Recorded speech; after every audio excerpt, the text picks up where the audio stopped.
Haleluya. Berapa banyak di tempat ini yang percaya kuasa Yesus, nama yang dahsyat di atas segala nama. Berapa banyak yang percaya nama Yesus yang berkuasa. Haleluya. Saya percaya nama Tuhan kota benteng perlindungan kita. Amin. Haleluya. Sama-sama bertepuk tangan.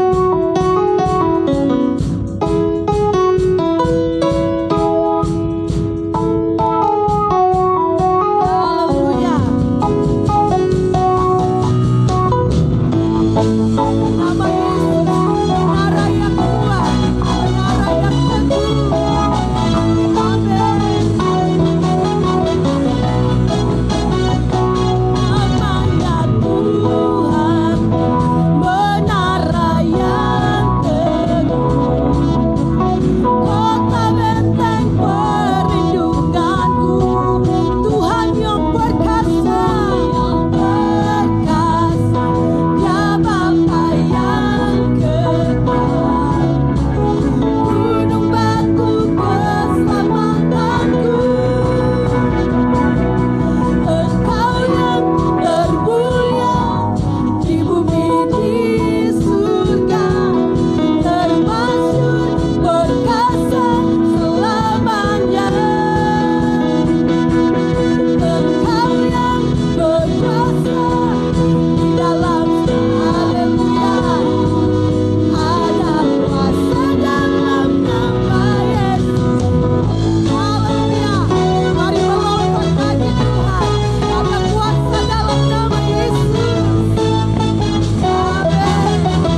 Yesus. Terima kasih Bapa yang baik, nama yang berkuasa, yang memberikan kami kemenangan Bapa. Terima kasih Tuhan Yesus. Kami mau masuk lebih lagi dalam hadirat-Mu Tuhan pada hari ini Bapa. Karena nama-Mu yang berkuasa, nama-Mu yang menguatkan, nama-Mu dahsyat di atas segala nama Yesus. Terima kasih Bapa yang baik. Kami percaya Tuhan Yesus. Kami percaya Tuhan, kuasa-Mu yang dahsyat itu memenuhi setiap kami Tuhan. Menguatkan setiap kami, menyembuhkan di setiap kami Bapa. Bahkan membebaskan di setiap kami, pribadi lepas pribadi pada saat ini Yesus. Haleluya Yesus. Kami percaya Tuhan. Kami percaya kepadamu. Bahkan terlalu percaya Bapa. Pagi hari ini Tuhan, kami mau bangkitkan iman kami di hadapan-Mu Tuhan. Kami mau panggil nama-Mu Tuhan, nama Yesus, nama di atas segala nama, kota perlindungan kami Bapa. Haleluya Yesus. Haleluya Yesus.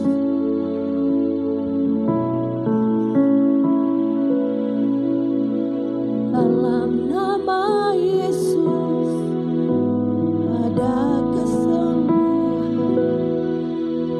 Dalam nama Yesus ada keselamatan.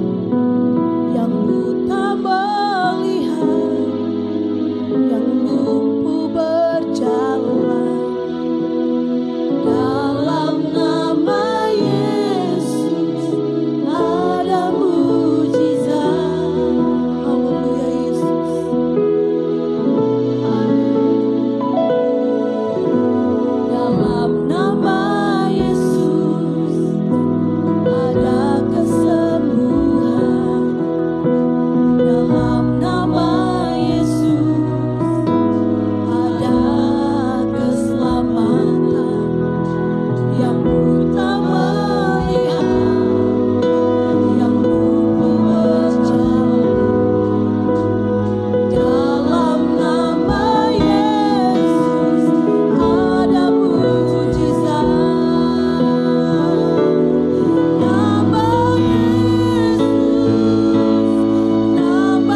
memulihkan keadaan kami. Nama Yesus yang menyembuhkan kami. Pada saat ini Tuhan, kami mau panggil nama-Mu Yesus. Mau panggil nama-Mu Yesus. Mau panggil nama-Mu Yesus. Ya Rabba Shekeribiana nama Haleluya Yesus. Haleluya Yesus. Kami mau bangkitkan iman kami. Kami mau panggil nama Yesus. Nama yang berkuasa.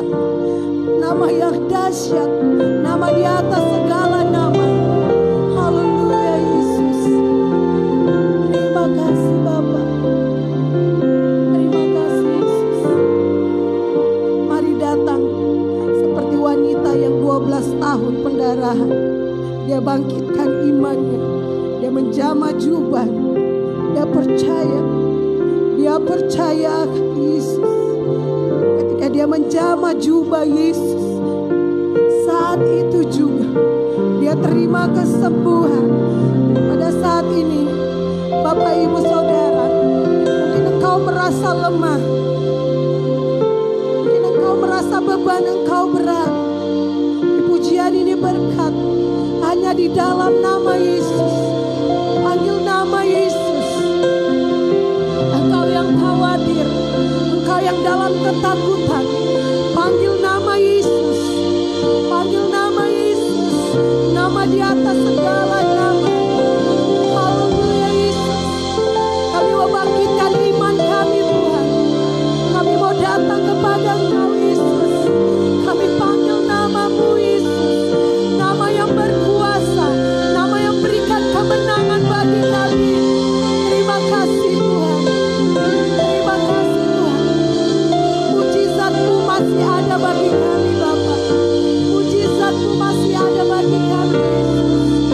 Kami percaya. Haleluya Yesus. Haleluya. Yesus banyak melakukan mujizat bagi orang yang percaya kepada. Seperti cerita dalam firman Tuhan, Yesus menyembuhkan seorang pengemis yang buta yang bernama Bartimeus. Dia duduk di pinggiran. Orang-orang mengolok-ngolok mereka. Orang-orang mengolok dia. Orang mengusir dia. Tapi dia tidak peduli. Dia panggil nama Yesus. Yesus anak Daud, kasihanilah aku. Pada saat ini mungkin orang mengolok-ngolok kita. Mungkin orang menghina kita. Tapi kau fokus kepada Tuhan. Katakan, Yesus anak Daud, kasihanilah aku pada saat ini. Aku mau datang kepadamu Tuhan. Aku mau percaya kepadamu Yesus. Biarlah kemenangan kami terima, kesembuhan kami terima hanya di dalam nama Yesus. Kami percaya Tuhan, Kau kota benteng kami yang hidup. Terima kasih Tuhan Yesus. Pada masa-masa ini Tuhan, kami merasakan khawatir, kami merasakan ketakutan.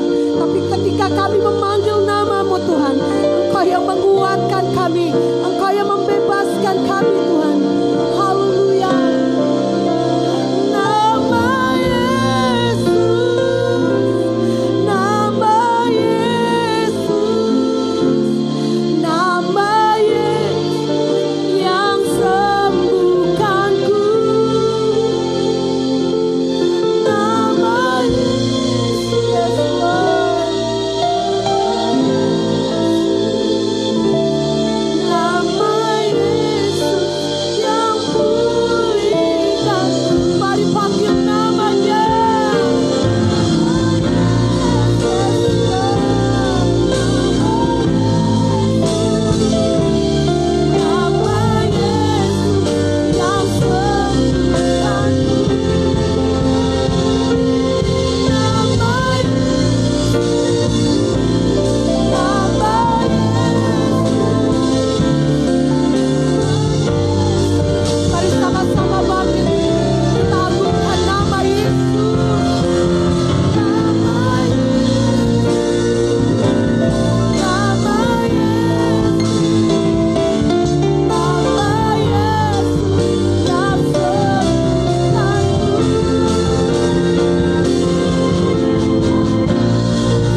saat kita panggil nama Yesus, mungkin engkau yang sakit pada hari ini, engkau terima kesembuhan, engkau terima kelepasan. Kami mengangkat tangan kami Tuhan di hadapan. Nama Yesus, lebih lagi katakan nama Yesus.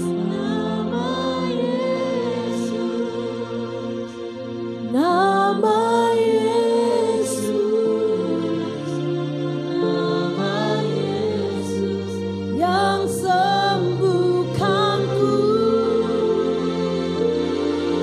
Nama Yesus,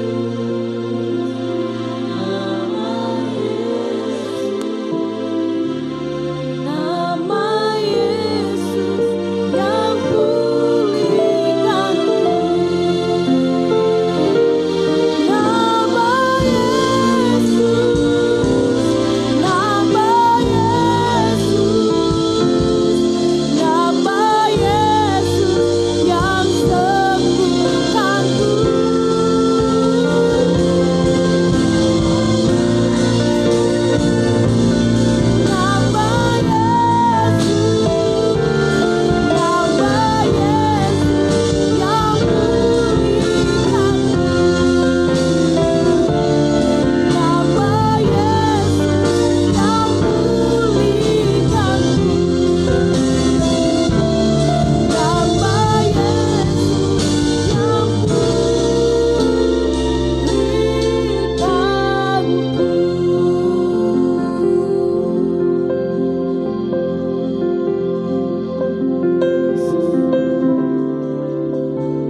Yesus Tuhan yang hidup itu.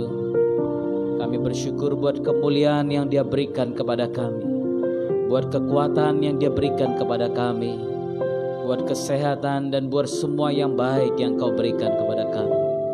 Kami bersyukur karena dalam nama itu ada kesembuhan, karena dalam nama itu ada pemulihan, dalam nama itu Dia memberikan kelegaan bagi setiap yang berseru kepadanya.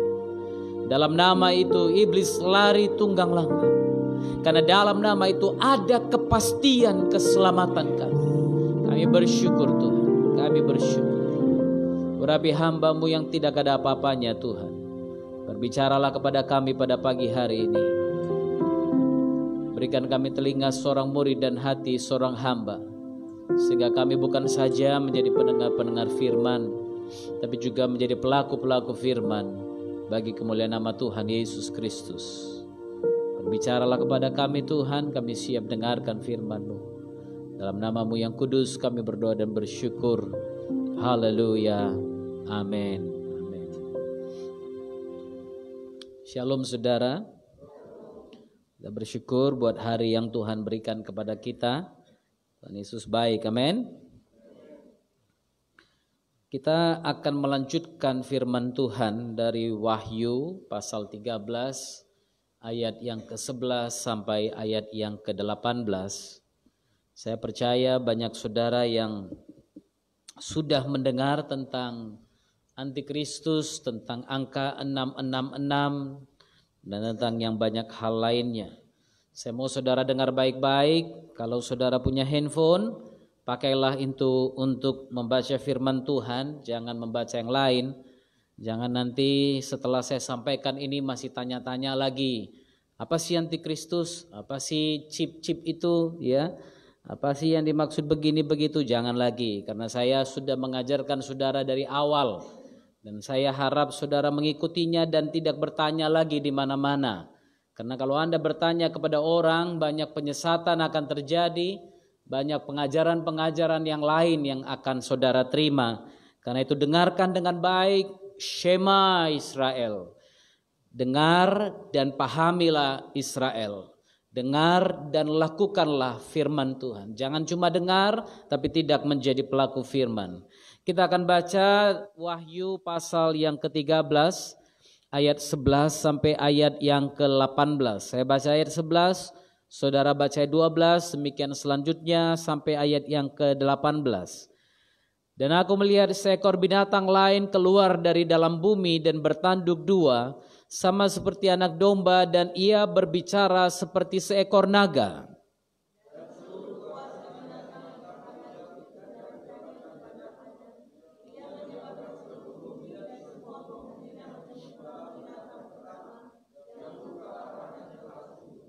Dan ia mengadakan tanda-tanda yang dahsyat, bahkan ia menurunkan api dari langit ke bumi di depan mata semua orang.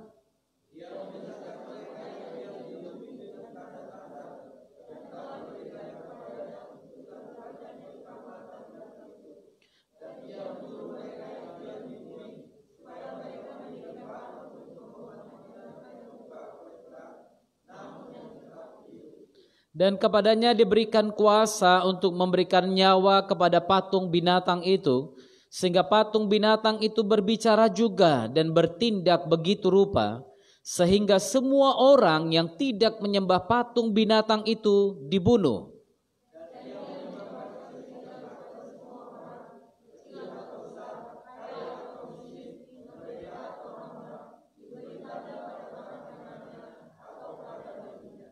Dan tidak seorang pun yang dapat membeli atau menjual selain daripada mereka yang memakai tanda itu, yaitu nama binatang itu atau bilangan namanya.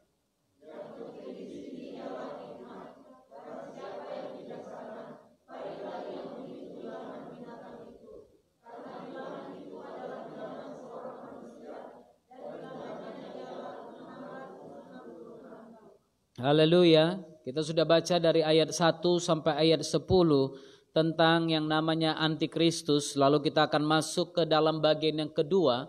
Nah, antikristus ini tidak pernah bekerja sendiri, saudara.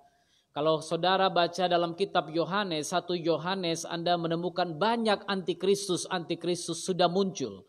Tapi kemudian di dalam kitab Wahyu ada satu hal yang khusus dibicarakan tentang the Antichrist atau sang antikristus. Perhatikanlah dalam ayat 11 sampai 18 ini, iblis memakai binatang yang keluar dari dalam bumi, dari perut bumi sebagai nabi palsu di sini. Nah, saudara perhatikan bagaimana iblis menyamar dengan lihainya.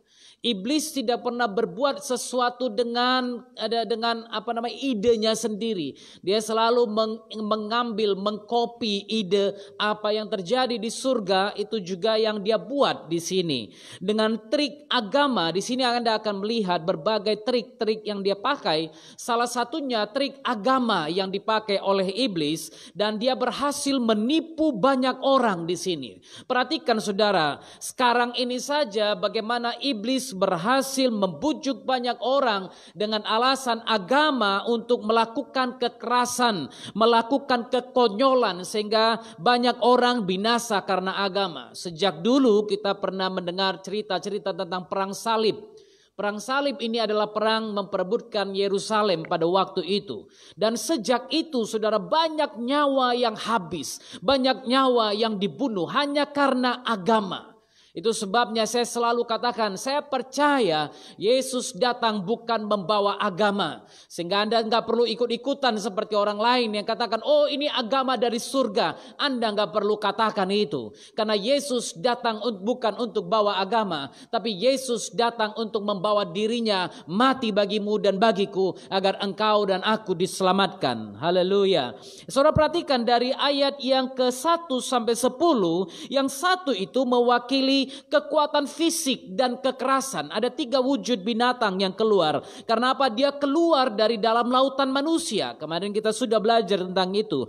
Tapi yang lain, yang satu ini, yang 11 sampai 18 ini mewakili apa? Kepalsuan dan dusta, saudara. Sebab dia tampil sebagai orang yang punya kecerdasan. Nabi palsu ini tampil dengan orang yang punya ketajaman intelektual, orang yang sangat pintar saudara, dan filsafat yang sangat rasional. Dia akan ajarkan segala sesuatu yang kedengarannya masuk akal, yang kelihatannya benar. Wah, ini bagus, ini dia agama yang sedang kita cari. Kalau di ayat 1 sampai 10 dia menyerang bagian luar, dia menyerang tubuh jasmani, dia membunuh banyak orang, tapi di sini saudara, ini lebih berbahaya. Karena apa? Dia mempengaruhi bagian dalam manusia, yaitu pikiran manusia. Oke, saudara perhatikan baik-baik. Yang kedua ini lebih mengerikan karena yang pertama bisa mempengaruhi, karena dia bisa mempengaruhi mereka yang diam di bumi untuk menyembah binatang yang keluar dari dalam laut itu. Saudara perhatikan ini baik-baik. Bagaimana nabi-nabi palsu ini, filsafat-filsafat palsu, orang-orang pengajar-pengajar palsu akan mulai mengajak orang itu, lihat, itu dia Tuhan yang benar. Nah, saudara, sang antikristus, saya selalu katakan dan saya sudah berkali-kali katakan, antikristus bukan berarti hanya sekedar antikristus, orang yang membenci Kristus, bukan. Antichrist artinya orang yang serupa dengan Kristus, orang yang mirip dengan Kristus, sehingga si binatang yang bertanduk dua ini, yang seperti anak domba ini, dia akan mengajak orang, lihat itu, lihat, dia punya kemampuan, dia punya kekuatan yang luar biasa. Dia adalah lambang agama palsu dan filsafat yang menyesatkan. Dia bukan sesuatu yang benar yang turun dari surga, tapi nabi palsu ini mengajarkan apa yang palsu, apa yang tidak benar. Itu sebabnya orang percaya akhir zaman, saya percaya dan saya selalu katakan, harus belajar mengenal Tuhan dan bukan sekedar beragama. Ingat, saya pernah ajarkan saudara, banyak yang beragama tapi tidak bertuhan. Jangan sampai Anda menjadi orang yang beragama Kristen tapi engkau tidak bertuhankan Yesus Kristus, maka sia-sialah semua yang kau alami sampai hari ini. Binatang dari dalam laut kemarin itu yang kita bicarakan minggu lalu, dia menerima kuasa. Dan dia berbagi otoritas dengan binatang yang muncul kali ini, saudara, dari dalam bumi ini. Yang munculnya seperti anak domba bertanduk dua, tapi dia mengeluarkan suaranya seperti suara naga. Binatang yang pertama menyatakan kekuatannya, powernya. Dia tunjukkan powernya. Kalau kau tidak menyembah, akan disembelih, akan dibunuh. Tapi binatang yang kedua menyebarkan propaganda. Dia menyebarkan pengajaran-pengajaran. Dia mengajarkan ajaran-ajaran yang tidak sesuai dengan Alkitab, saudara. Binatang yang kedua ini jangan Anda anggap remeh. Karena apa, saudara?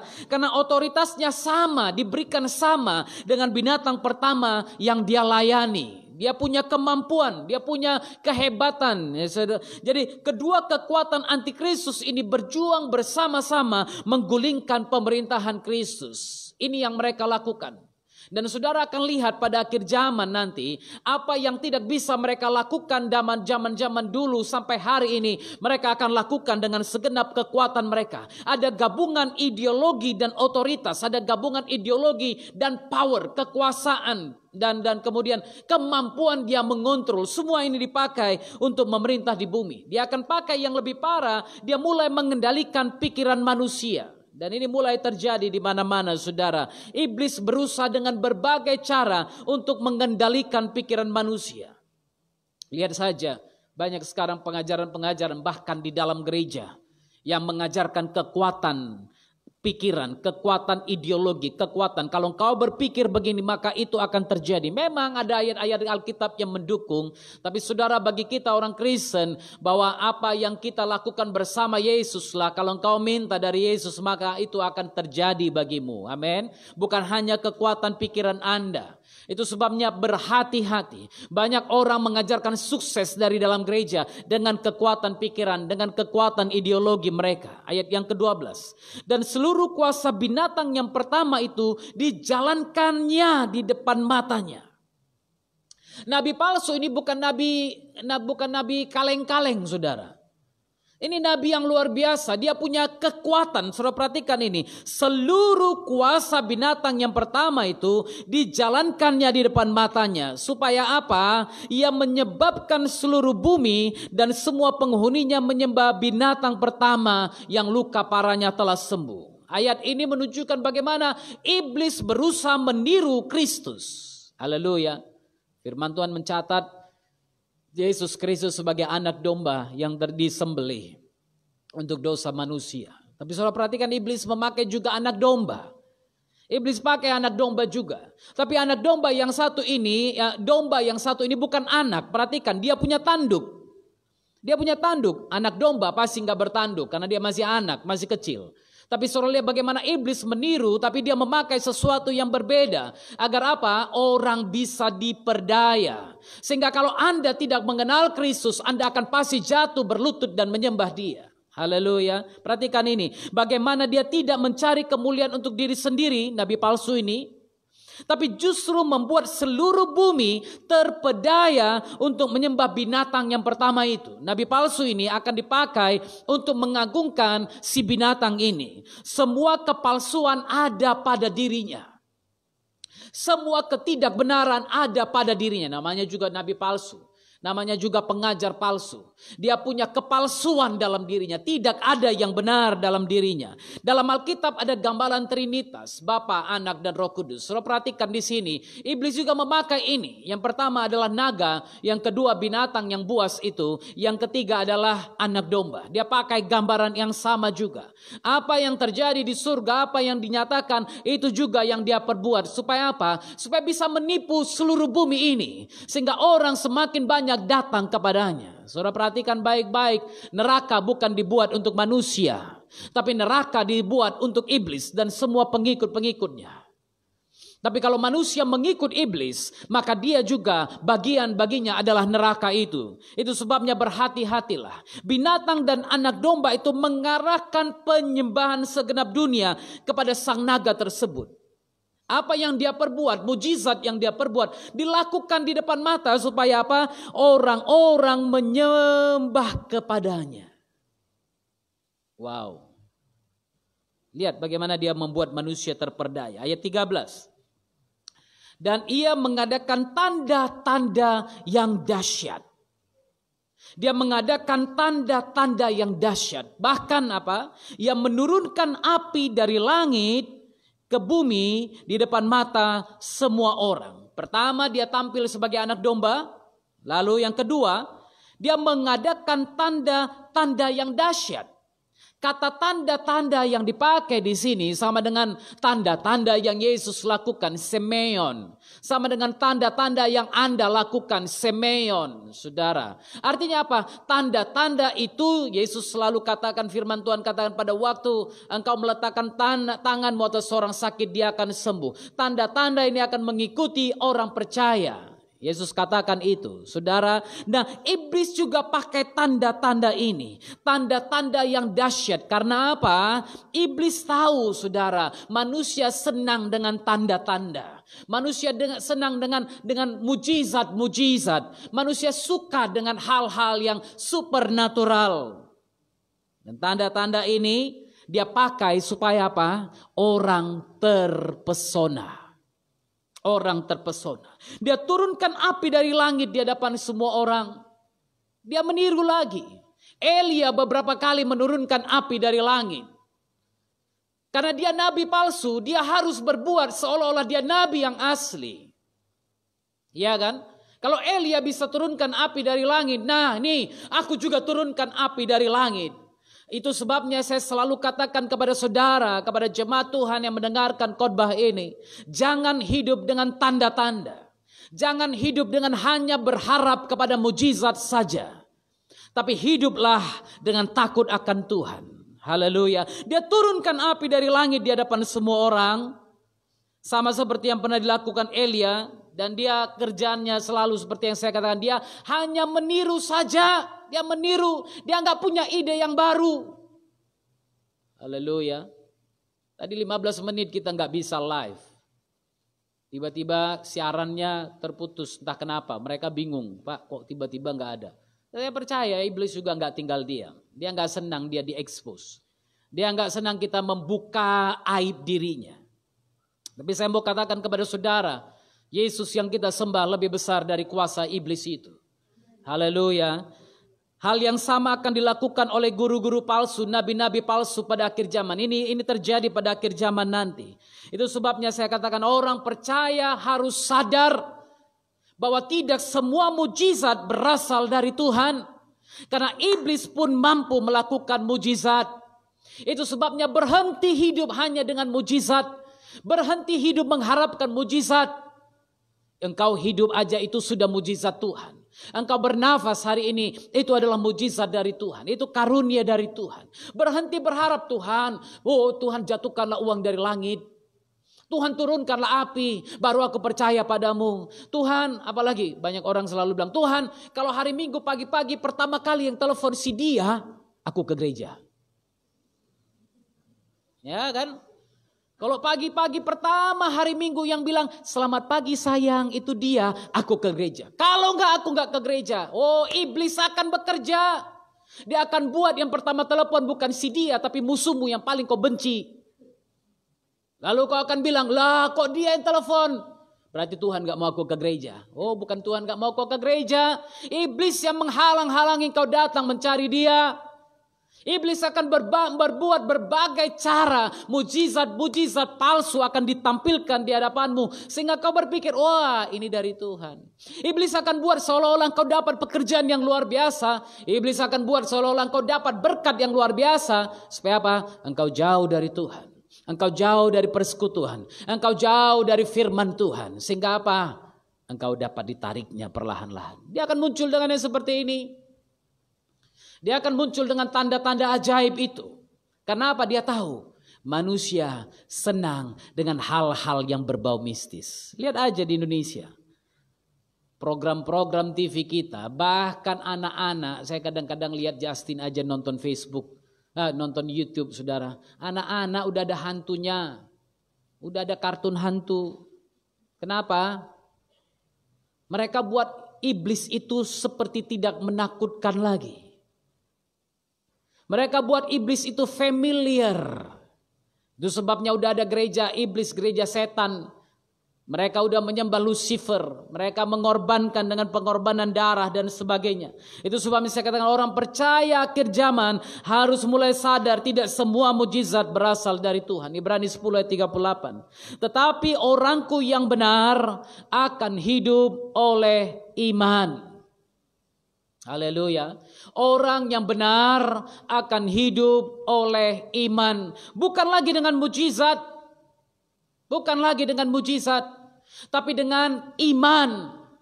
Haleluya. Mujizat akan terjadi kalau engkau percaya kepada dia. Engkau tidak perlu ragukan itu. Engkau tidak perlu ragukan itu. Kalau memang cara Tuhan untuk menyembuhkan engkau dengan mujizat, dia akan lakukan itu tanpa engkau bertanya. Tapi kalau cara Tuhan menyembuhkan engkau dengan memanggil engkau pulang, itu juga dapat terjadi.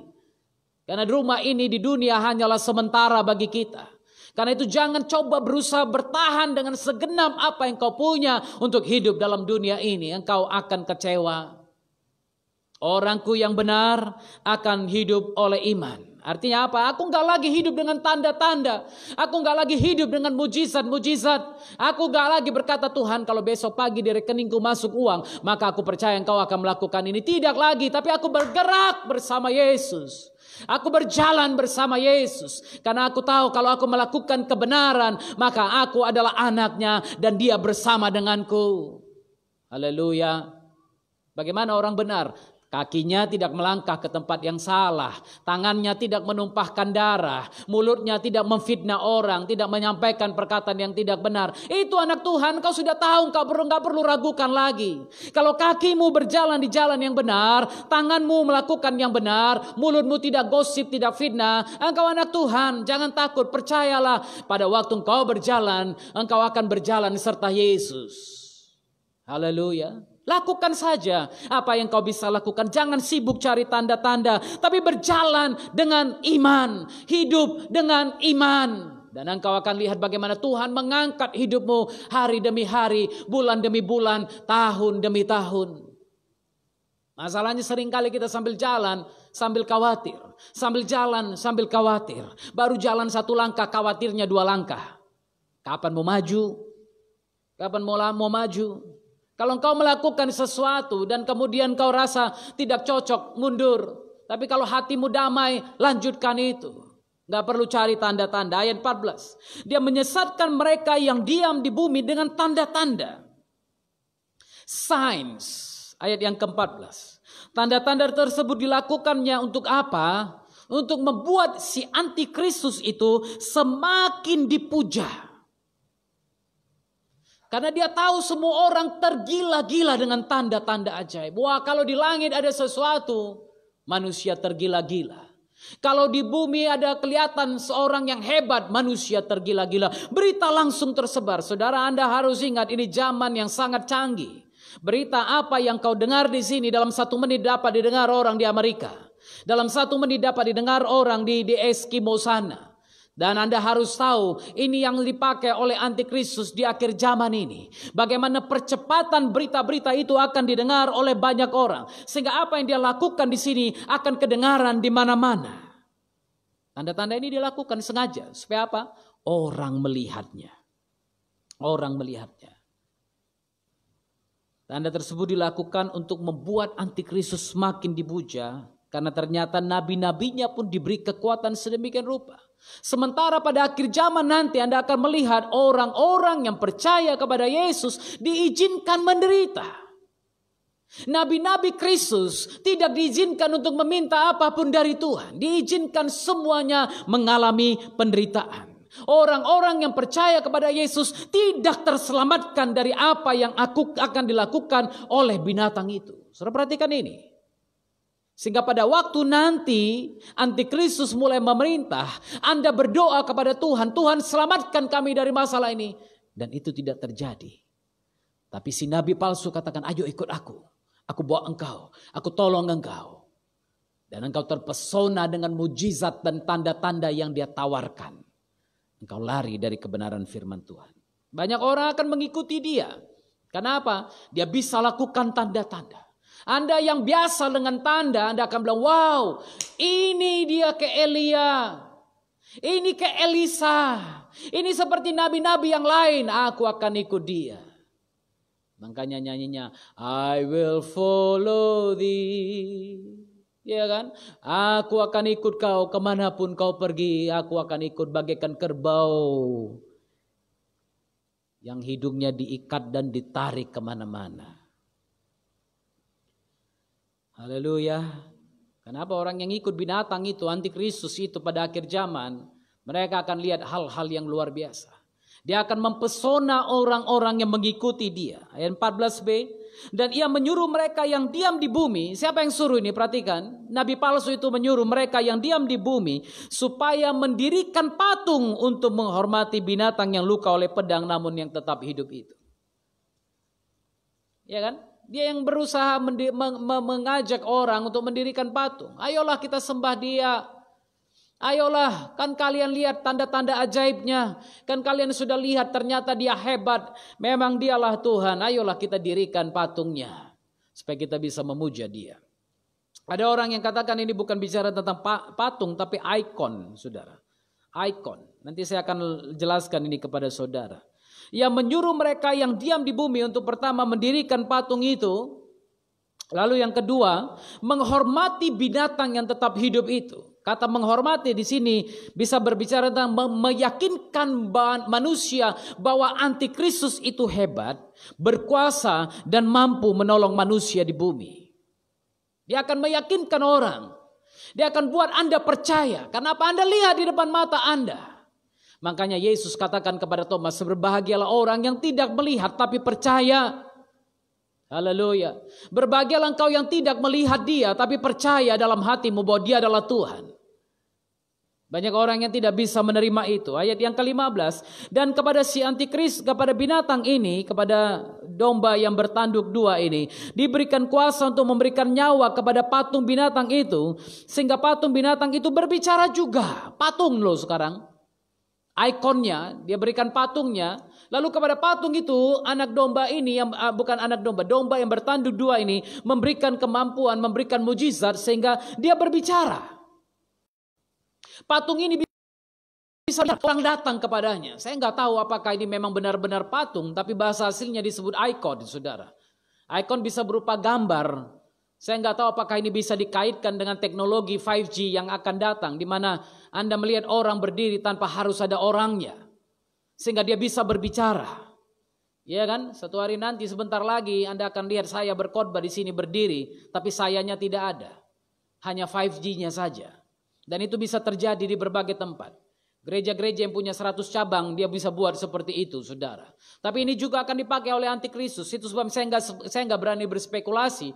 Tapi mungkin saja pada masa itu Yohanes belum mengerti. Patung itu dibuat berbicara. Tapi iblis bisa lakukan itu dengan teknologi-teknologi yang ada pada masa ini. Dan kepadanya diberikan kuasa. Dia tunjuk kepada patung itu dan dia berbicara. Patung itu berbicara dan bertindak begitu rupa sehingga semua orang yang tidak menyembah patung itu dibunuh. Perhatikan ini, saudara. Saya mengambil dari MILT, Indonesia Literal Translation. Dan kepadanya telah ditetapkan untuk memberikan roh kepada ikon binatang buas itu, supaya ikon binatang buas itu pun dapat berbicara. Dan dia membuat sebanyak orang yang tidak menyembah ikon binatang buas itu agar mereka dapat dibunuh. Kepada nabi palsu itu diberikan kuasa untuk memberikan nyawa kepada patung itu, kepada ikonnya, gambarnya, virtual image-nya, saya nggak tahu apa. Tapi yang pasti dikatakan berbentuk patung seperti sesuatu yang bisa dilihat orang, berdiri di hadapan orang.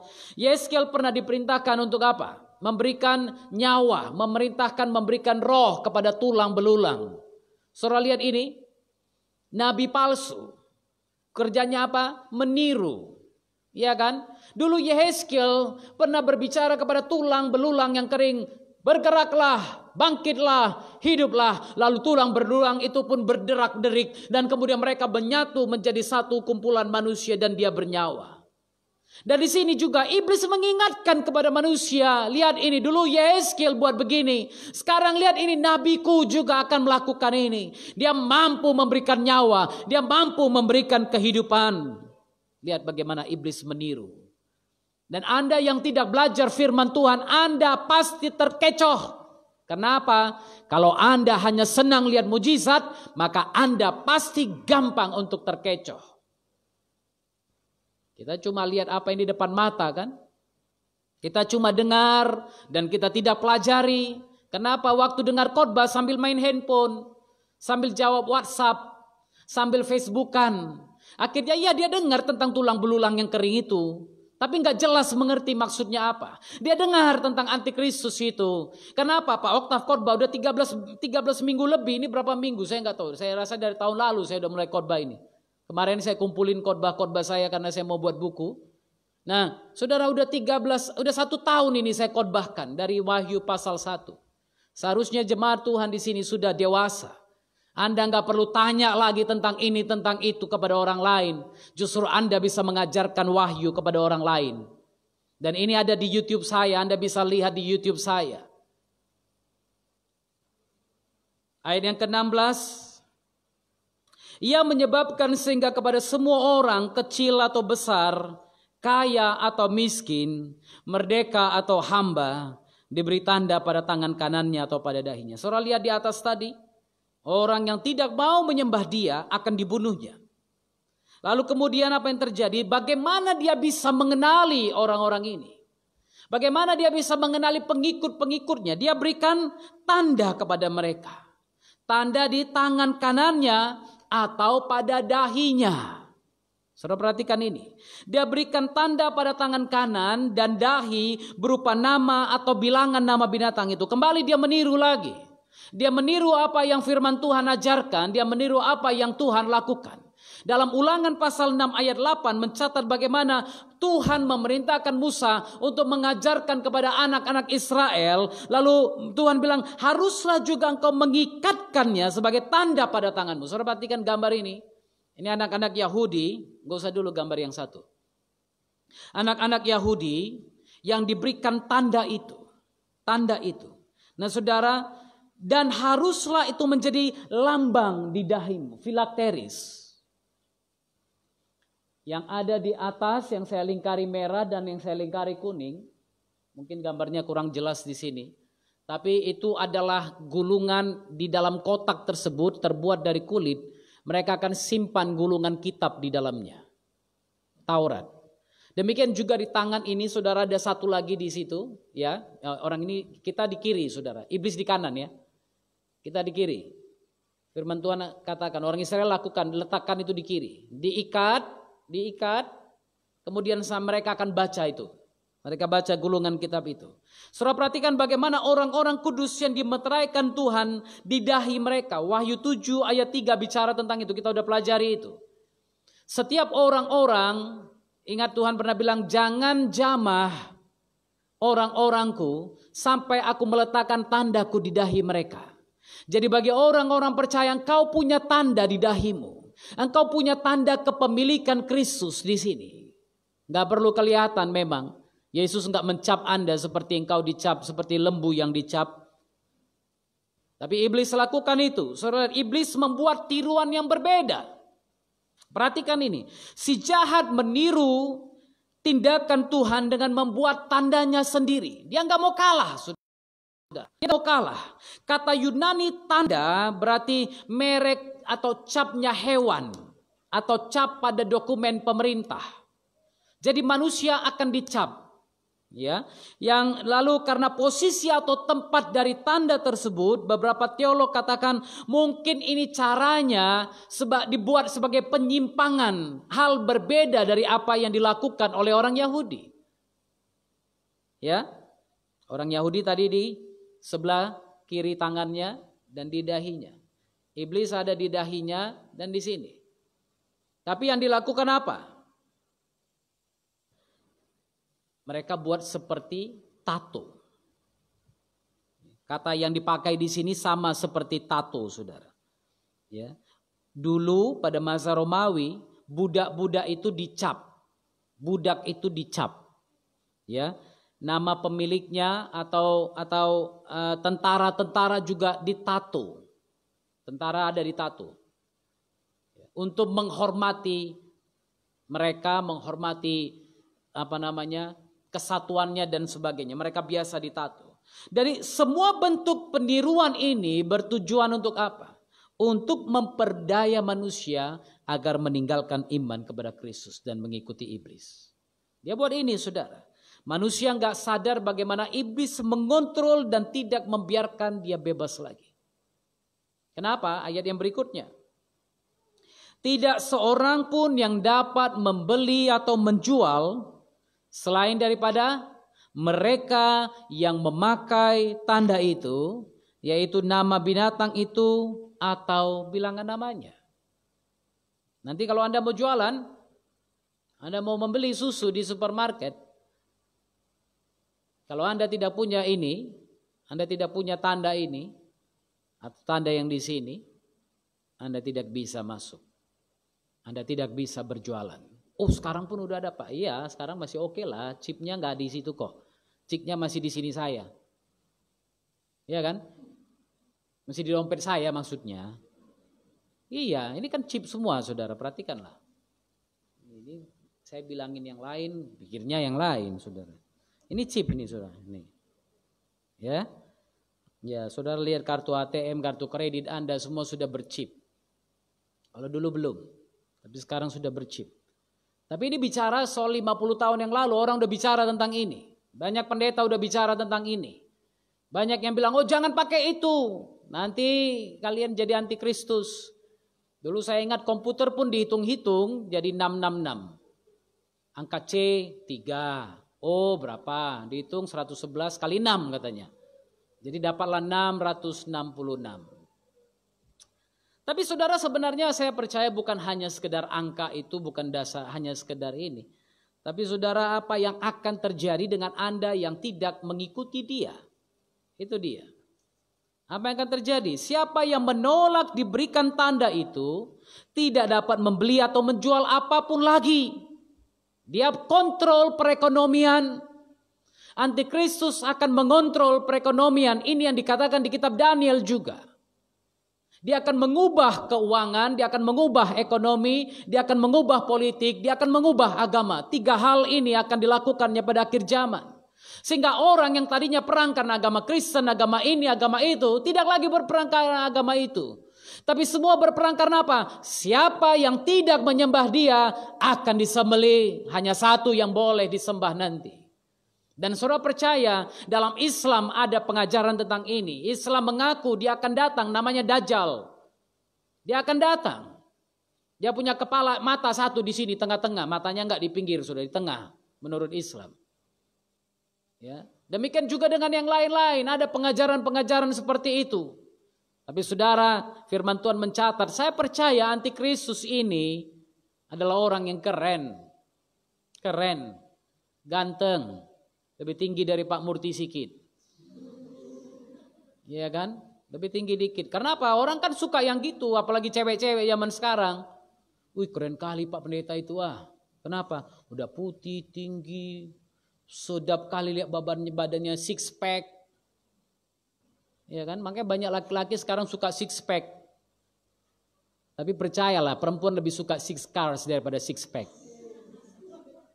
Kalau kau punya 6 mobil, engkau punya six pack, lihatlah nanti siapa yang dipilihnya.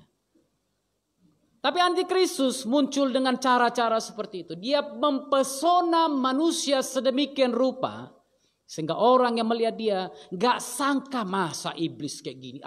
Kalian jangan gitu kalian ya. Jangan gitu kalian ya, gitu baiknya Bapak itu. Khotbahnya pun luar biasa. Diajaknya kita untuk menyembah dia. Kan gak salah, dia kayak Tuhan Yesus yang datang kedua kali loh. Gak boleh kalian gitu. Ke gerejanya kami datang, adanya salib di situ. Kawan, iblis gak vampir yang takut salib. Dia salibkan Yesus kok. Kenapa? Salib adalah lambang kutukan. Maka firman Tuhan mencatat terkutuklah orang yang tergantung di salib. Yesus terkutuk. Iya, Yesus terkutuk karena apa? Dia menanggung dosamu dan dosaku. Dia menjadi dosa karena kita, firman Tuhan mencatat. Itu sebabnya jangan terpesona dengan simbol-simbol yang demikian. Jangan bangga kalau pakai salib tergantung begitu besar di sini. Sampai kepala pun gini-gini. Saya punya saudara dari Ambon sana banyak yang seperti itu saudara. Adik iparku aja kadang salibnya besar kali. Aku bilang kurang besar salibmu, tambah lagi setengah meter lagi. Aku bilang biar kayak gini kau jalan. Udah siap pakai salib besar-besar turun dari mobil mau hantam orang. Aduh mak, saya bilang sembunyikan salibmu itu. Saya bilang kau keluarkan salib, kau bawa tumbuk orang di pinggir jalan. Apa guna salibmu itu? Saudara, saya mau katakan kepada Anda, tanda dari binatang itu akan terkait dengan pembelian makanan di masa depan dan mungkin pekerjaanmu. Kalau Anda tidak punya tanda itu, Anda tidak bisa bekerja. Anda nggak punya tanda itu, Anda nggak bisa beli susu untuk anak Anda. Makanya saya pernah katakan kepada saudara, saya percaya orang Kristen akhir zaman harus mulai membeli tanah, sama seperti yang dikatakan Pak Tony Daud. Dia katakan siapkan tanah, mulai tanam. Mulai tanam padi kah, tanam ubi kah, tanam sesuatu yang bisa kau makan. Sehingga pada waktu sistem ini bekerja, engkau tidak kelaparan. Kenapa? Anda tidak bisa lagi beli apa-apa nanti di sini. Haleluya. Begitulah rasa benci iblis ini kepada nama Tuhan. Saudara perhatikan ini, sampai-sampai orang yang punya nama Tuhan di dahi mereka akan diburu, dikejar dan dibunuhnya. Begitulah bencinya kepada nama Tuhan. Dan itu sedang terjadi. Bagaimana orang di Indonesia saja melupakan nama Tuhan. Tanyalah anak-anak Anda siapa nama Tuhan.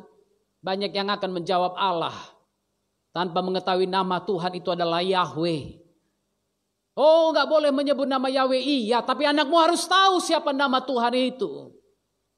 Orang Israel bukan tidak tahu siapa nama Tuhan itu. Nanti saudara akan kita lihat di pasal 14. Di pasal 14 berbicara tentang orang-orang yang dimeteraikan dan nama bapaknya, nama anaknya ada di dahi mereka. Betapa penting nama bapa itu dan nama Kristus itu. Tapi iblis begitu membenci nama itu sehingga membuat orang melupakan nama itu. Orang tidak tahu lagi nama Bapa Yahweh itu. Orang tidak tahu Yesus Kristus adalah Yahweh Shua Hamashiach itu. Yahweh yang datang menyelamatkan manusia. Banyak yang tidak tahu. Bahkan gereja hamba Tuhan tidak tahu. Bahkan ada yang pernah bilang, kau sesat. Saya bingung. Aku panggil nama Bapa Yahweh, aku dibilang sesat. Kau panggil nama Allah, kau benar jadi. Saya nggak bicara soal itu, tapi saya mau katakan kepada Anda, begitulah iblis membenci nama Tuhan, sehingga dia membuat orang yang percaya kepada Tuhan itu pun sampai tidak mengenal nama itu. Dan saya harap saudara yang mendengarkan firman ini, Anda mulai melihat, menyelidiki siapakah nama Tuhan yang sebenarnya. Firman Tuhan mencatat itu banyak sekali dalam Alkitab. Minggu depan kita akan pelajari itu. Itu sebabnya saudara, orang yang punya nama itu di dahi mereka akan dikejar dan dibunuh olehnya. Persiapkan dirimu. Kalau Anda tidak bisa beli susu anak, Anda pasti akan kompromi. Kalau mungkin engkau yang lapar, engkau masih bisa tahan. Tapi kalau anakmu yang lapar, cucumu yang lapar, udahlah, demi dia nggak apa-apa lah aku masuk neraka. Ya kan? Pikirkan betapa banyak orang yang karena nama itu harus mati. Melihat anaknya dibunuh hidup-hidup karena nama Yesus itu. Tapi karena susu engkau menjual nama Yesus, maka binasalah engkau. Ayat yang ke-18, yang penting di sini ialah hikmat. Barang siapa yang bijaksana, baiklah ia menghitung bilangan binatang itu. Karena bilangan itu adalah bilangan seorang manusia. Dan bilangannya ialah 666. Saudara, bahasa Ibrani kuno khususnya menggunakan huruf-huruf abjad mereka yang juga berdiri atas bilangan. Jadi setiap huruf ada angkanya, ada jumlahnya. Nah saudara, sebagai contoh konsonan nama Yahweh ditambahkan kepada Yesus. Ya, nama Yesus, inkarnasi dari Yahweh itu, Yahweh yang datang ke dalam manusia, itu mempunyai angka 888. Angka manusia adalah, angka sempurna adalah 777. Kenapa selalu heboh angka iblis 666? Karena angka manusia adalah 6. Dan biasanya saudara, 6 merupakan angka yang kurang dari sempurna, kurang dari 7. Sehingga dia tidak sempurna. Itu sebabnya 6 merupakan angka yang tidak sempurna. Ya, ada 7 hari penciptaan, manusia diciptakan pada hari ke-6. Itu sebabnya angka 6 disebut sebagai angka manusia. Ya, ini memang saudara harus lebih banyak belajar bahasa Ibrani. Dan biasanya kudus. Tapi dia bilang kudus, kudus, kuduslah Tuhan. Jadi ada pengulangan sehingga menyebutkan sampai yang tertinggi. Demikianlah tingginya. Jadi 3 kali itu adalah superlatif atau pengulangan tertinggi yang diberikan. Lalu kemudian ada apa? Di dalam Yeremia 7 ayat 4 berbicara tentang, oh jangan berpikir karena ini bait Tuhan kau akan aman. Banyak yang berkata, ini bait Tuhan, bait Tuhan, bait Tuhan. Nah saudara, dalam bahasa Ibrani seperti itu. Jadi kalau 3 kali ditunjukkan, diucapkan, diulangi, berarti dia bicara tentang perbandingan tertinggi. Ada seorang hamba Tuhan bernama Bob Utley, dia katakan begini. Mungkin juga karena 6 adalah bilangan manusia, maka kemungkinan besar ini mengacu pada personifikasi setiap orang dari Trinitas yang tidak kudus itu. Naga, binatang, dan domba tadi.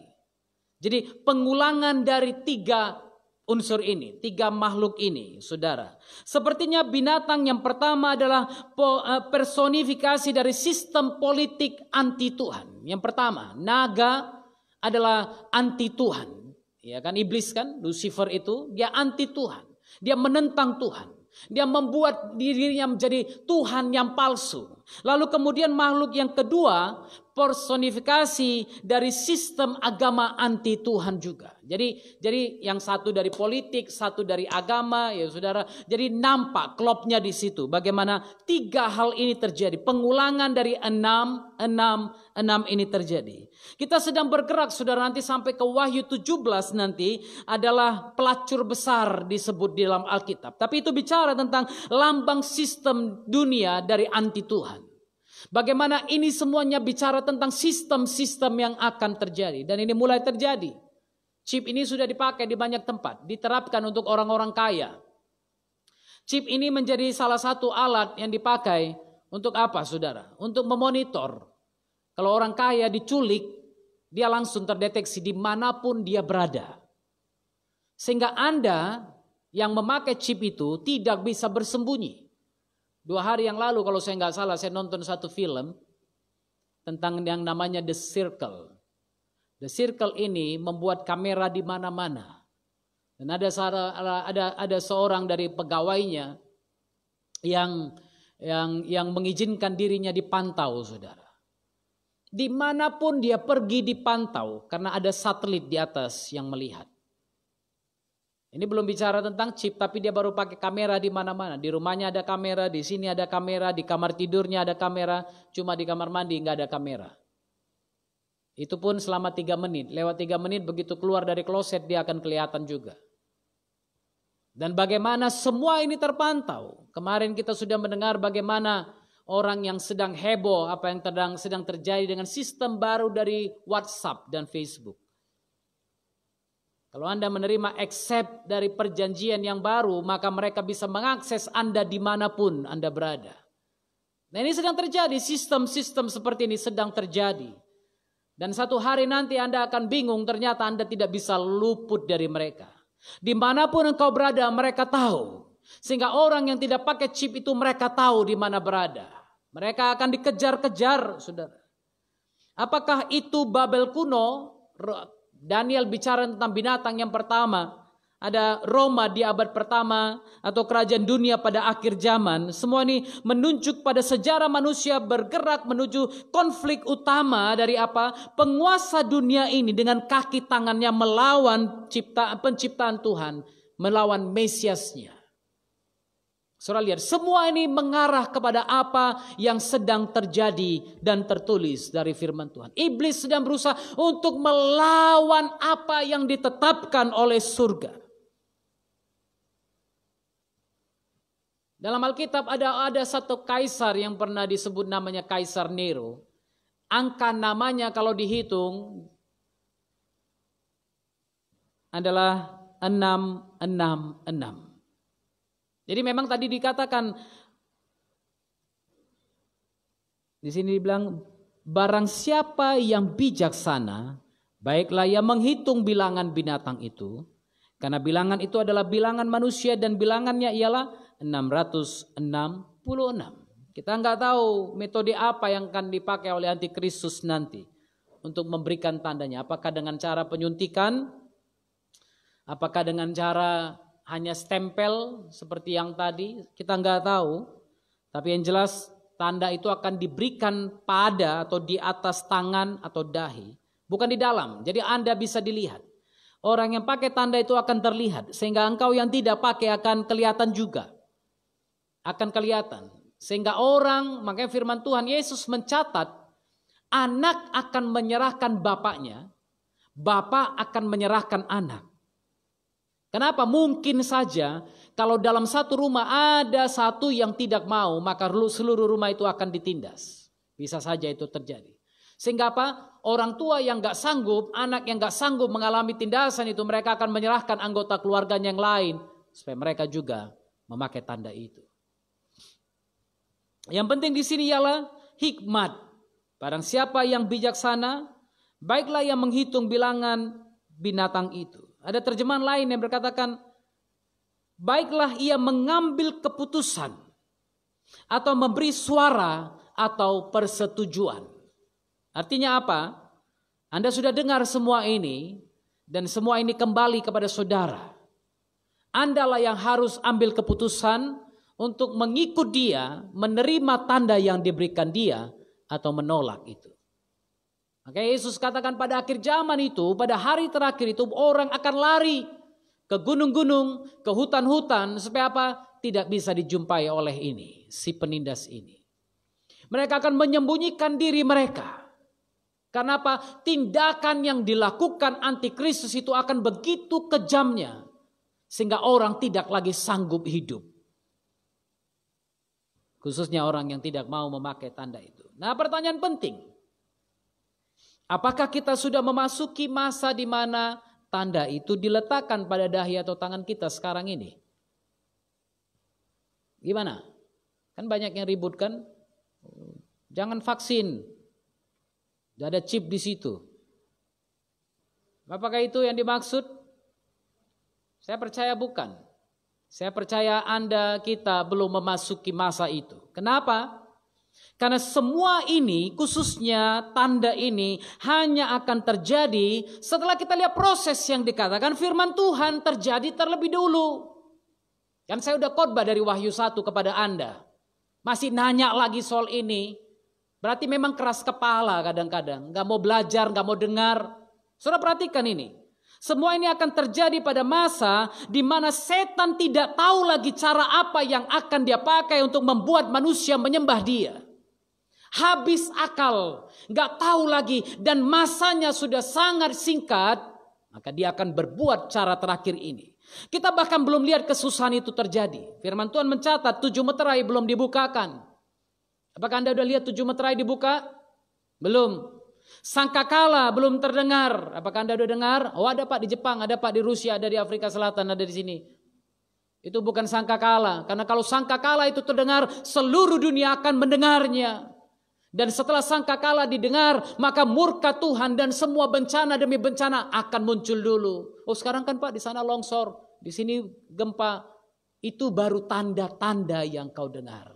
Yesus katakan, kau akan dengar bunyi berita tentang gempa di mana-mana. Ini akan bertambah. Nabi-nabi palsu belum kelihatan. Yang lebih penting lagi bukan nabi palsu, 2 nabi Kristus, 2 nabi Tuhan, Elia dan Musa belum muncul. Belum muncul. Mereka akan bernubuat sambil berkabung selama 3,5 tahun, itu belum kelihatan. Karena itu jangan terperdaya, jangan termakan orang-orang yang katakan, oh jangan dulu divaksinasi. Kita banyak dengar kesusahan gerejanya di berbagai tempat, tapi belum seperti apa yang disampaikan dalam kitab Wahyu. Belum. Karena itu saya katakan belum. Haleluya.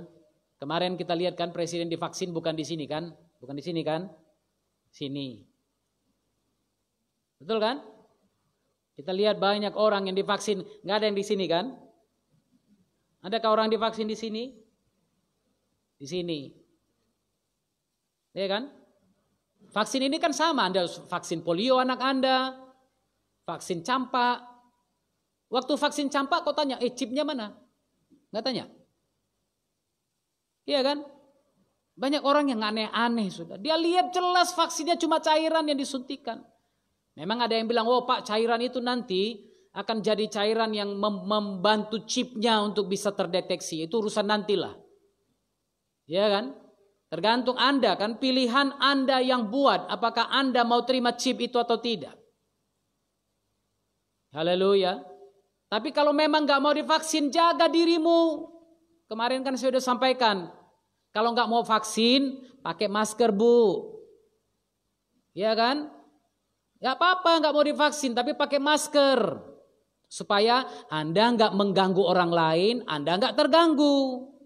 Ya kan? Kemana-mana jaga dulu, jangan bergerak. Ke pesta-pesta tahan diri dulu. Ya kan? Supaya apa? Supaya Anda jangan terjangkit. Kalau Anda nggak mau divaksin, oh iya Pak ada yang vaksin mati. Ya memang ya kalau mati dipersoalkan nggak tahu lagi lah kita. Emang dokter tahu Anda bakal mati kalau divaksin? Kan udah dibilang kalau nggak sehat jangan divaksin. Kalau ada riwayat penyakit jangan divaksin. Karena memang vaksin ini virus itu sendiri yang dimatikan, yang disuntikan ke dalam tubuh Anda. Supaya apa? Darah Anda mampu menerima virus ini pada waktu dia datang menyerang, udah ada perlawanannya. Itu sebabnya kalau Anda divaksin akan ada juga demam. Kenapa? Virus itu juga yang dimasukkan. Tapi bukan chip, belum. Saya percaya belum. Karena semua tanda-tanda ini harus terjadi terlebih dahulu, barulah Anda akan melihat antikristus itu muncul. Haleluya. Jadi pada dasarnya kapan ini akan terjadi? Antikristus itu akan muncul, kemudian apa? naga itu juga akan muncul. Tapi sebelumnya ada tanda-tanda yang terjadi. Banyak hal yang terjadi kepada dunia, yang harus terjadi pada dunia, barulah sampai ke masa itu nanti. Karena itu bersiap-siaplah, berawas-awaslah. Makanya firman Tuhan katakan, berbahagialah orang-orang yang mati dalam Tuhan pada masa-masa ini. Haleluya. Kalau Anda mati bulan ini, berbahagia Anda. Betul. Janji. Betul. Kalau aku mati pun dalam tahun ini, dalam bulan ini, dalam masa-masa ini, berbahagialah aku. Karena apa? Aku gak akan lihat semua ini. Tapi aku akan berada di Firdausnya Tuhan. Haleluya. Aku akan berada di tempat yang lebih enak dari engkau yang akan hidup panjang itu. Betul? Ya kan? Firman Tuhan loh yang bilang, berbahagialah orang yang mati dalam Kristus pada saat ini. Kita kalau ada orang mati pandai kali kutip ayat firman. Ya kan? Pandai kali. Saya sering kali lihat orang Kristen. Begitu ada yang mati rib, berbahagialah, sungguh kata roh, berbahagialah orang-orang yang mati dalam Kristus pada saat ini. Tapi kalau dia yang mau mati, gak terima dia. Padahal kalaupun engkau mati dalam Kristus pada masa-masa ini, berbahagialah engkau. Karena corona 4 jam aja matinya. Iya kan? 4 jam, 5 jam. Karena itu kalau udah ada terdeteksi tanda-tanda, siap-siap aja. Nyanyi aja terus. Bersukacita terus. SMS kemana-mana, woi bentar lagi aku mati woi. Bertobat kalian woi. WA kemana-mana, tunjukkan foto, bentar lagi aku pulang woi. Baik-baik kalian woi. Benar saya bilang. Makanya kalau ada orang yang udah kena COVID, kasih aja handphone biar dia saksikan apa yang akan terjadi sama dia. Saya katakan ini dengan hati saya. Saya katakan ini dengan iman saya. Siapapun yang mati di saat-saat ini, berbahagialah kita. Khususnya kalau engkau mati dalam Kristus dan namamu tertulis dalam kitab kehidupan itu, berbahagialah engkau. Tapi jangan cari mati. Beda mati dengan cari mati, saudara. Iya kan? Kalau mati memang waktunya Tuhan. Makanya kalau ada orang mati, orang meninggal, jangan tanya, sakit apa dia? Kepo itu namanya. Apalagi zaman sekarang, gak perlu tanya. Keluarganya udah sedih, Anda lagi tambah cerita lagi sedih. Sakit apa dia? Sakit jantung. Loh, kok gak pernah dengar selama ini dia sakit jantung? Kayak mana rupanya meninggalnya? Iya, tadi malam dibawa ke rumah sakit, lalu jam segini begini, gini. Itu kepo. Orang lagi susah ditanyain, harus jawab lagi WA-nya. Kalau nggak dijawab nanti kau bilang lagi sombong. Sombong kali, cuma aku tanya gitu aja nggak mau jawab. Karena itu kalau ada orang meninggal, biarkan saja. Sampaikan aku turut berbela sungkawa ya. Sebentar lagi kita akan berjumpa dengan dia di rumah Bapa. Orang ditulisnya pun telah pulang ke rumah Bapa di surga. Kok kau tanya lagi? Ngapain nanya lagi? Kok meninggal ya? Bukan meninggal, dia pulang ke rumah bapaknya. Oh, yang bodoh pasti bilang, oh. Haleluya. Tapi saya bersyukur saudara dengan firman Tuhan ini orang-orang pintar. Nggak ada lagi akan bilang oh. Karena Anda tahu memang Anda pulang ke rumah Bapa. Haleluya. Bapa surgawi, ajarku mengenal betapa dalamnya kasih-Mu. Bapa surgawi, buatku mengerti betapa kasih-Mu padaku. Semua yang terjadi di dalam hidupku, ajarku menyadari Kau selalu sertaku, beri hatiku selalu bersyukur padamu, karena rencana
Ajarku menyadari Kau selalu sertaku, beri hatiku selalu bersyukur padamu, karena rencanamu indah bagiku, karena rencanamu indah bagiku. Kami tahu rencanamu indah bagi kami. Karena itu ajarkan kami untuk selalu bersyukur Tuhan atas apa yang terjadi dalam hidup kami. Ajarkan kami untuk mengerti rencana Tuhan. Ajarkan kami untuk mengenal rancangan-rancangan-Mu. Agar kami tahu bagi kami hidup adalah Kristus dan mati adalah keuntungan. Dan kalau kami dipanggil Tuhan pada masa-masa ini, berbahagialah kami. Tapi kalau kami diizinkan Tuhan untuk hidup sampai kepada hari di mana Antikristus itu menyatakan dirinya, Tuhan berikanlah kami kekuatan untuk bisa bertahan sampai pada akhirnya.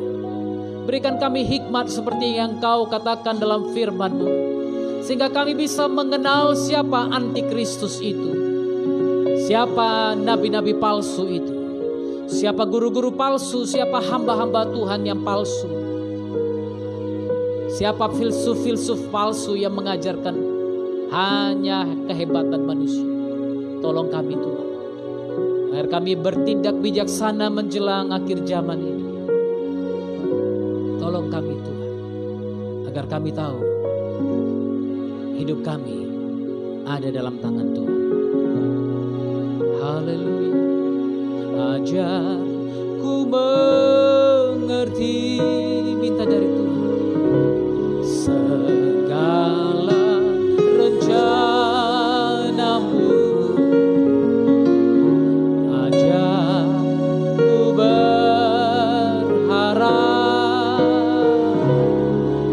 hanya padamu. Pimpin langkahku Tuhan,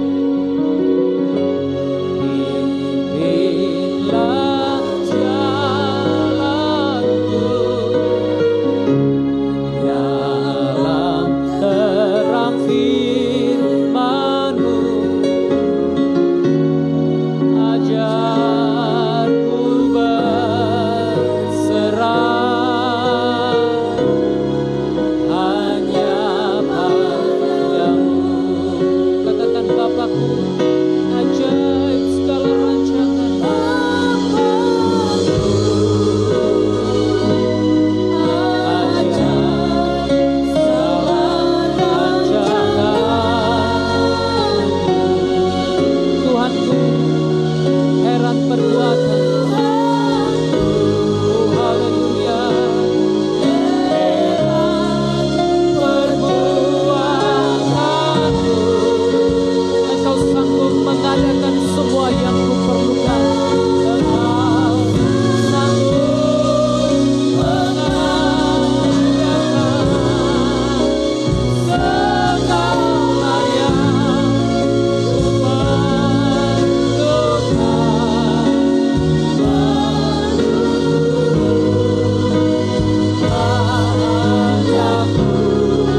Daud pernah berkata kepada Tuhan, ajarkan kami menghitung hari-hari kami sedemikian rupa, agar kami mampu membedakan mana kehendak Tuhan dan mana yang bukan kehendak Tuhan. Agar kami mampu mengambil keputusan untuk memilih yang mana. Karena kami tahu dalam segala sesuatu, Bapa kami sanggup menyediakan semua yang kami perlukan. Bahkan dalam masa-masa sulit itu pun kami tahu Bapa sanggup menyediakan dan mengadakan segala keperluan kami. Karena itu ajarkan kami berserah kepadamu, ajarkan kami berharap padamu. Karena hanya Engkau Yahweh Yire kami, Tuhan yang mencukupkan. Hanya Engkau Yahweh Rafa kami, Tuhan yang memulihkan, menyembuhkan. Hanya Engkau Yahweh Shalom kami, Tuhan yang memberikan damai sejahtera. Hanya Engkau Yahweh Nisi kami, Tuhan panci perlindungan kami dan keselamatan kami. Kami bersyukur karena Engkau El Shaddai, Tuhan yang maha besar, yang Ebenezer sampai hari ini masih menolong kami. Kami bersyukur Tuhan, kami bersyukur. Karena itu biarkan kami jadi pelaku-pelaku firman dan berjalan dalam kehendak Tuhan. Agar kami pada hari-hari yang berat itu dapat memberikan keputusan, kami akan ikut Tuhan saja. Walaupun dunia ini berat, walaupun apa yang ada di hadapan kami berat, tapi kami tahu Engkau sanggup mencukupkan semua kebutuhan kami. Bapakku, ajar segala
mendengarkan kebenaran firman-Mu Tuhan. Kau pakai kami Tuhan Yesus menjadi alat-Mu Tuhan. Hikmat Tuhan ditambah-tambahkan kepada kami sehingga kami menjadi pelaku kebenaran firman Tuhan. Kau memberkati Bapak Gembala yang sudah memberitakan kebenaran firman. Biarlah Kau pakai lebih dahsyat lagi untuk kemuliaan nama Tuhan. Terima kasih Bapa yang baik. Sebentar kami akan memberikan yang terbaik bagi-Mu Tuhan. Engkau memberkati setiap tangan-tangan yang Kau memberikan pada hari ini. Engkau memberkati pekerjaan, usaha, pendidikan anak-anak-Mu Tuhan. Engkau membukakan tingkap-tingkap langit-Mu Tuhan. Dan Kau memberkati setiap anak-Mu Tuhan pada hari ini. Terima kasih Tuhan Yesus. Kami siap untuk memberikan dengan penuh sukacita di dalam nama Tuhan Yesus. Haleluya. Amin. Haleluya.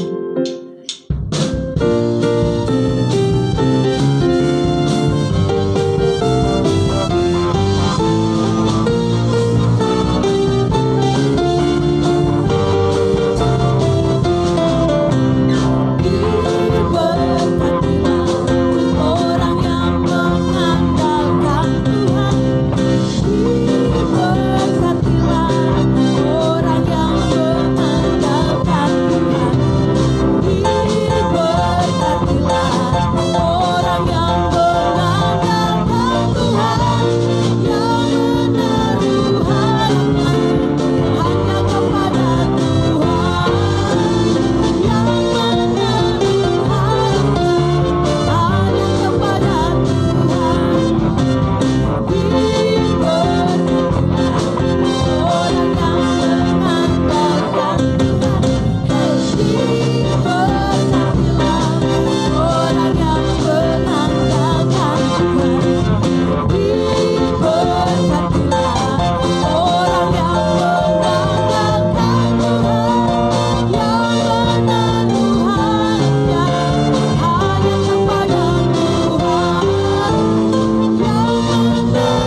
Haleluya.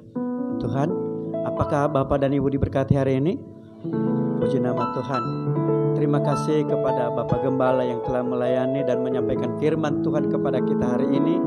Biarlah pelayanan Bapak semakin diberkati dan Tuhan pakai Bapak tambah dahsyat lagi.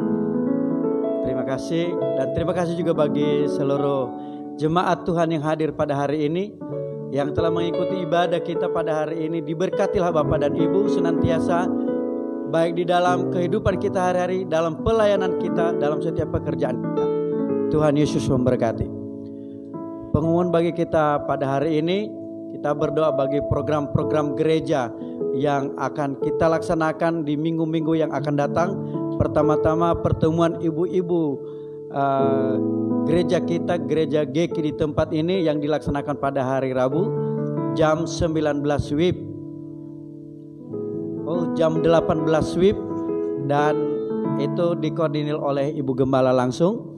Kedua, hari Jumat di tempat ini kita ada menara doa. Kita mulai dari jam 7 malam sampai dengan selesai. Dan pertemuan para pemuda-pemudi yang tetap dilaksanakan setiap hari Sabtu, dimulai dari jam 7 malam sampai dengan selesai. Dan kita tetap mengikuti ibadah kita di tempat ini. Gelombang pertama dari jam 10 sampai dengan selesai, dan gelombang kedua dari jam 6 sore sampai dengan selesai. Dan oleh karena itu kita tetap berdoa bagi bangsa dan negara kita. Kita tetap berdoa bagi jemaat-jemaat Tuhan, bagi gereja-gereja, para misionari yang telah diutus oleh Tuhan, sehingga Tuhan pakai mereka lebih dahsyat lagi. Untuk itu kita akan mengakhiri ibadah kita. Kita sama-sama bangkit berdiri. Kami juga tidak lupa berterima kasih kepada Pak Kris yang diutus, dan mereka bekerja juga di Ground Sumatera yang telah melakukan disinfektan di ruangan ini, di gedung gereja kita di tempat ini, dan di asrama dan di ruang TK. Mereka telah melakukan kemarin sore jam 3, mereka telah melakukan disinfektan, dan kami akan mengirimkan fotonya dan videonya nanti bagi kita semua melalui grup kita masing-masing. Tuhan Yesus memberkati. Kita mengakhiri ibadah kita. Kita sama-sama bangkit berdiri, kita mengangkat pujian kita kepada Tuhan. Kami memuji kebesaran.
Bapa yang baik, Engkau Raja di atas segala raja, namamu yang diagungkan di seluruh bumi. Termulialah Engkau Yesus Kristus, Bapa di atas segala Bapa, Raja di atas segala raja. Engkau yang sanggup melakukan perkara-perkara besar di dalam setiap kehidupan kami.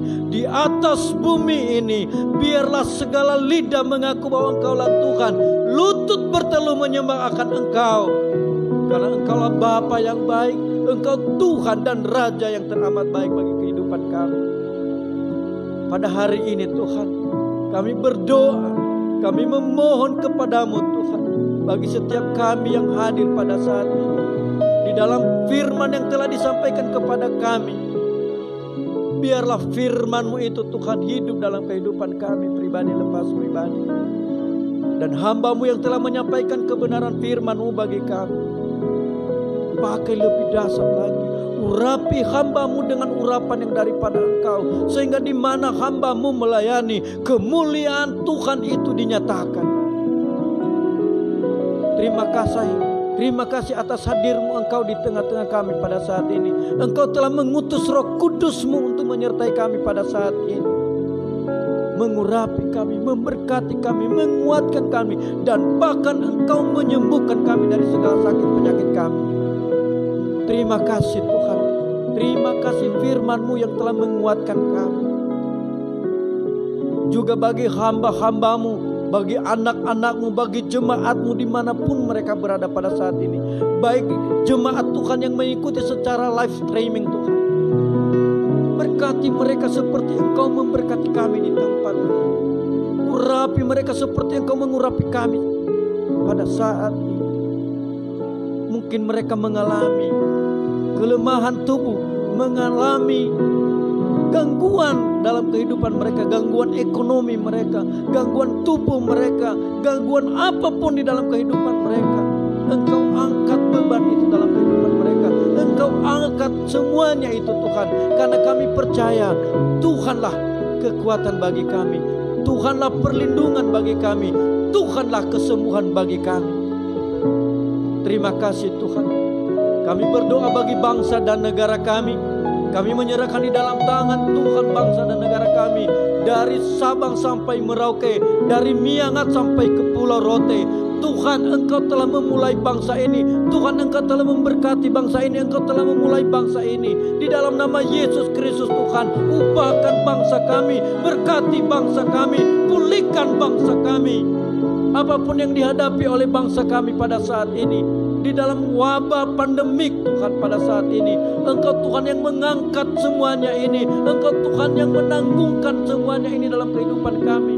Karena kami percaya dosa-dosa kami Tuhan telah tanggung di atas kayu salib. Maka dengan itu Engkau menanggungkan ini semua bagi kami. Terima kasih Tuhan. Bagi daerah-daerah yang saat ini Tuhan mengalami musibah, yang mengalami bencana, Tuhan hiburkan mereka, kuatkan mereka Bapa. Baik yang ada di Sulawesi, di Kalimantan, dimanapun terjadi malapetaka Tuhan, dimanapun terjadi bencana Tuhan, kami berdoa bagi anak-anak Tuhan, bagi jemaat-jemaat Tuhan yang mengalami ini Tuhan. Berkati mereka, hiburkan mereka ya Roh Kudus, kuatkan mereka dan mampukan mereka Tuhan. Biarlah mereka Tuhan memberikan hati dan pikiran mereka, tubuh dan jiwa mereka menjadi persembahan yang hidup dan kudus kepada Tuhan. Kami juga berdoa Tuhan bagi pemerintahan bangsa kami, mulai daripada presiden, wakil presiden, para menteri, gubernur, bupati, wali kota, camat, sampai kepada kelurahan dan sampai kepada pemerintahan yang terendah, RT RW, Kepling Tuhan. Kami berdoa bagi mereka Tuhan. Biarlah mereka melaksanakan tugas dan kewajiban mereka. Mereka melaksanakan roda-roda pemerintahan bangsa ini dengan modal takut akan Tuhan. Jauhkan mereka daripada kepentingan pribadi, jauhkan mereka daripada keinginan pribadi.